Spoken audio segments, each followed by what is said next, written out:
Let's say good morning to the National Coordinator for the District Home Improvement Program, the Honorable Lante Vanderpuye, who's joined us. Good morning, sir. Good to have you.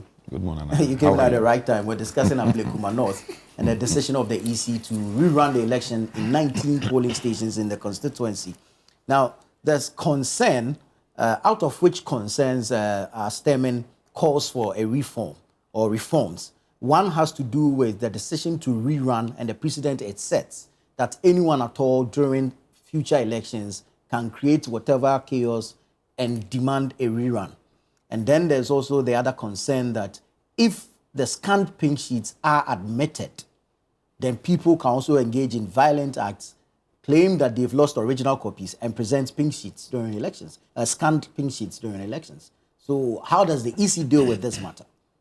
Well, thank you very much, and let me say good morning to our viewers and to my brothers here. Let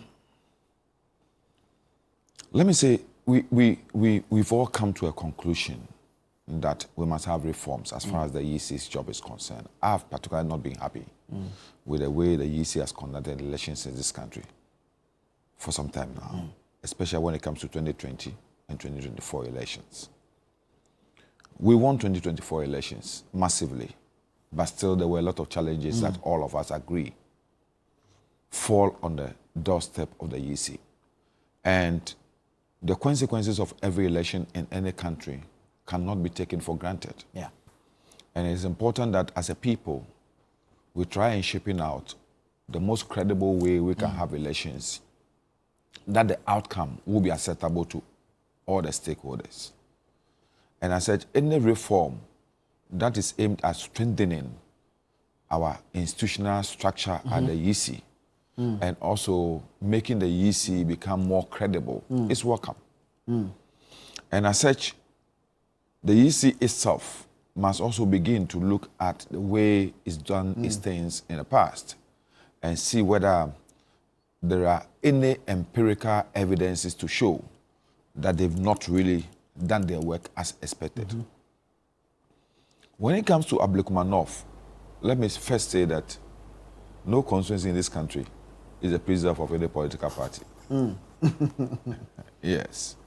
Because historically, I've seen parties win a previous election with close to about 25,000 in the constituency, but I've lost it the next elections. It happened to the NDC before. Yeah. In 1996, Brekum, JHO Sachampon won with over 20,000. The following elections, incredible fact that they flipped it. You understand? It's happened in so many other places. At least 2024 elections, it showed. In some constituencies where the NPP previously had won with 15,000, 20,000, those constituencies were flipped. So it is not something that anyone can say this. And let me say in Ablekuma North, the NPP were not united. They had their own problems. And I worked there, and I know what I'm talking about. The NPP was never united. We had a candidate who was very, very hardworking. From the time that young lady was elected a parliamentary candidate, she didn't sleep. She was working, whilst the NPP were fighting. So if you ask their own candidate, who was my colleague in parliament then, she will tell you that things were not good enough. She succeeded in taking out Joe Appiah. And then she was taken out by Sheila Battles. Then she staged a comeback within the term to throw away Sheila Battles. Sheila's supporters were not happy. They thought that she used her influence and the money she got from being a deputy ambassador somewhere, you know, and they complained. There was also this sinister propaganda in the constituency to the effect that Sheila is not through and through NPP because she was married to an NDC person. And it was quite bad. So Sheila's supporters were not happy. So the NPP were not united in that constituency. Two, we all know the dynamics in that constituency when it comes to especially issue of commercial trading, DOCO, Kwachima, Dakuma, all those places. And the effect of the economy on these people had made a turnout things. For the first time, we were at Dakuma Junction, the spare parts area, the magazine area. And I was surprised at the reception we had. Kokumpe. Yeah. I was surprised. And the NDC had continually been asking themselves, looking at the population dynamics of this constituency, why is it that we cannot win? You understand? Yeah. So it was clear that NDC too, since the time of Ras Mubarak, had suffered some cracks. But they got themselves united for these particular elections. That, look, for once, let's put everything aside and win this seat. And so there was an extra effort. And if you look at the circumstances surrounding the elections, you could see some level of determination and anger, zeal, desire on the part of the NDC as compared to the NPP. And my brother here will not say I'm lying. You could see it. When a group of people are determined to fight for something, you could see in their actions and reactions. While some people are complacent.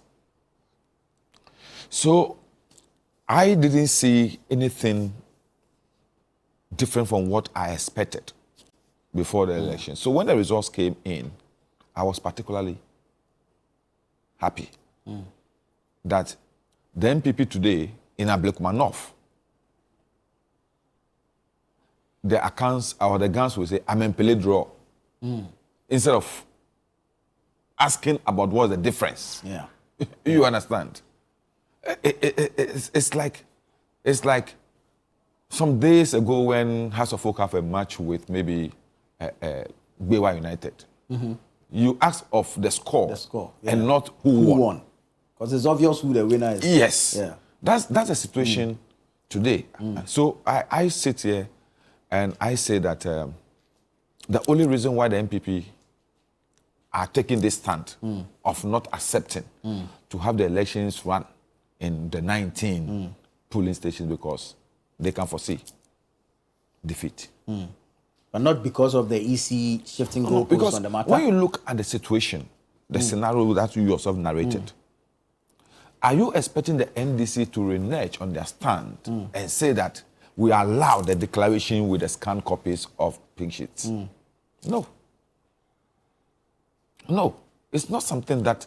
So between the 37 polling stations and also the 3, I think the EC itself has looked at the technicalities and decided, look, I think it will be better if we run in the 19. And I thought the NPP says that is a stronghold. So if you're a stronghold, why are you scared of running elections in 19 police stations? If it's a stronghold.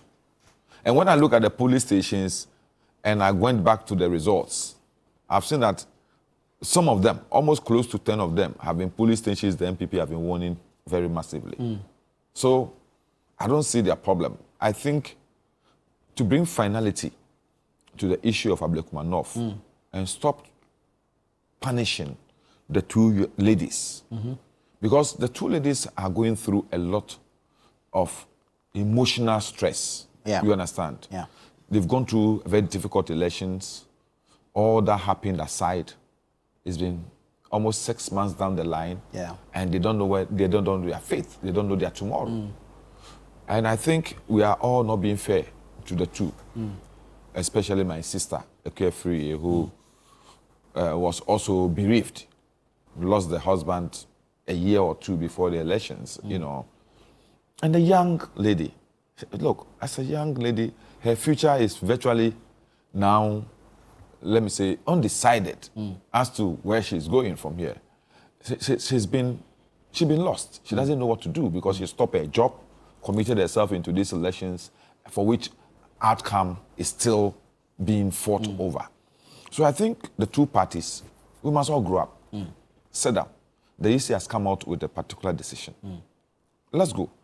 Let's have the 19 polling stations. Whoever wins. And then we bring a finality to it. At least we have considered, Tema, If we say we're going to stretch it, we will continue to stretch Tema. That's Tema Central. Tema Central. It's still in court, right? Yes, the issue is in court. But you can see from the way, we can continue to stretch Obuasi East. I'm being frank with you.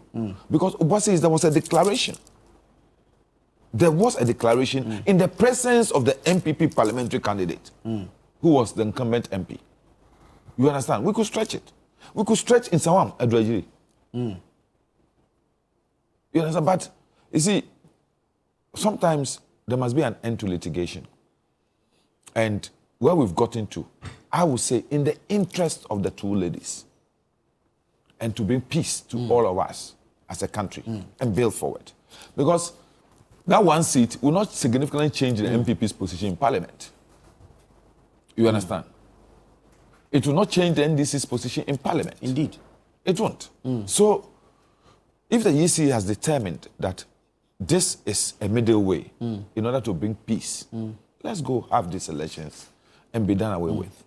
Very well. The NPP will later today hold a press conference to officially make known their position on this matter. So perhaps let's leave it here for now. Let's wait for what the party says. We have a by-election now, Yawaso West were gone. When we saw the sort of violence that was coming, we just pulled out. Right. I said, take it. Let's see what happens after this press conference by the